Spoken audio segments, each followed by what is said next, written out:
Hey guys, welcome back to the channel. Today we're going to do some cleaning up inside the cab of the truck. So this is the head of the Inline 6 at this Ford 300 engine. This is a reverse or non-cross flow head. All 6 cylinders up here is an Inline 6, and these heads have the exhaust and intake on the same size. So air comes in and goes right out the same size. So it's a non-cross flow head. They really don't make these no more because of heat issue. When the intake manifold and exhaust manifold was on this head, everything was here on one side. So exhaust manifold goes down, intake was up here, carburetor sat on top. The bad thing about these is they have a lot of heat coming out the exhaust manifold and hitting the intake manifold. And it was a bad design, but it worked pretty good for these low horsepower engines. Right now, the only thing I gotta do is take this upper hose off and take it off and send it to the machine shop. The bottom end, I'm not sure if I'm keeping it, I'm probably scrapping it. All right, so I got my clamp loose right here, and I'm gonna start taking this hose off so I could completely take the head off. That's all it needs.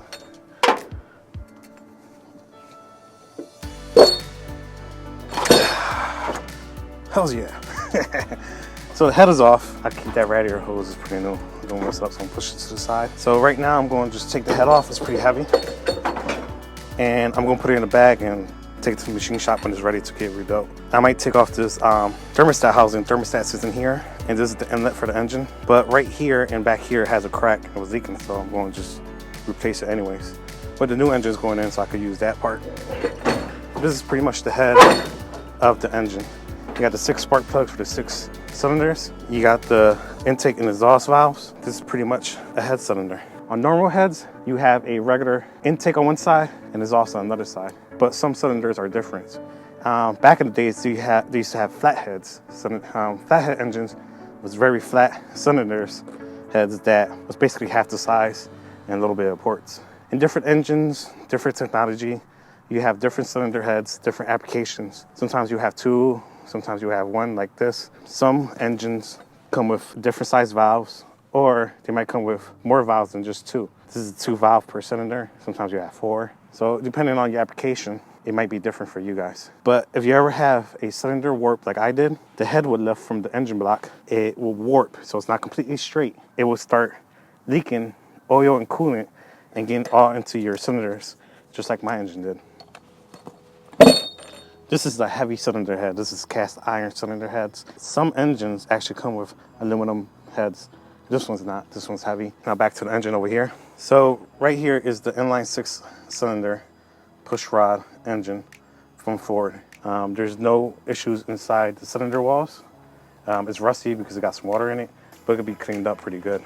Another thing too I want to point out is that since this is a 86 F-150, 86 and back are mostly carburetor, or all carburetor I should say.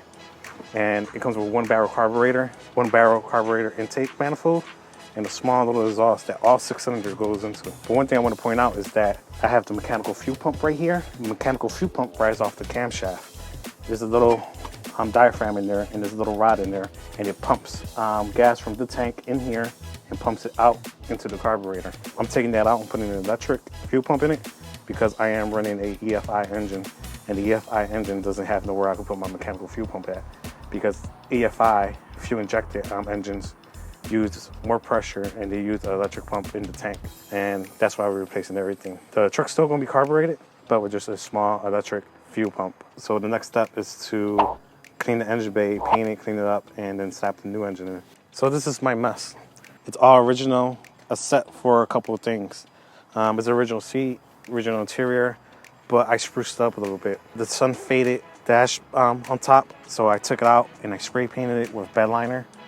Another thing I did too is I took out the radio because it was hacked in there, and I put my gauges in there because some of my gauges don't work. So I put some aftermarket gauges on it, original steering, original seat. Another thing I did too was I swapped out the hardware for the rotor windows. and I took the carpet out. The carpet was wet. It just stunk, so I just ripped it out. I need to put new carpet. But since it had a couple spots that was rusted, I sanded down the floorboards and spray painted it with bed liner, of course. This is the base model, so no air conditioning, rotor windows, and a bench seat.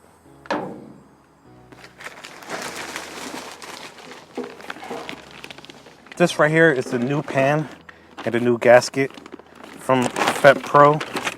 That's their information right there. So if you ever need a pan, hit them up. I don't like the cork gaskets. They have that cork material. I like these rubber gaskets. They're a lot better.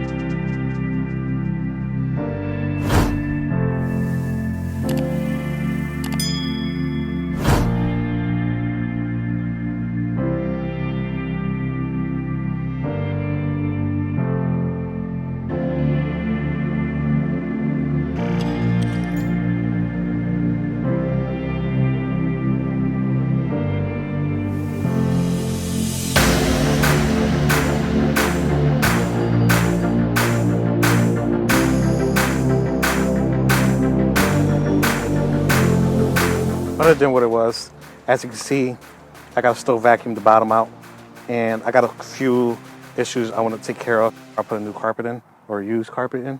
I got a rust hole right down here by this green wire, and I got a rust hole over there by the passenger area. So I am going to the junkyard somewhere and trying to get a carpet for this. Everything's clean in the back, seats, nothing on it. I just gotta vacuum and wipe everything down. All right guys, that's it for today. Next time, like I said, we're gonna try and do more work on the truck, either remove the engine or start welding up some of these holes on the floorboards so I can put the carpet in.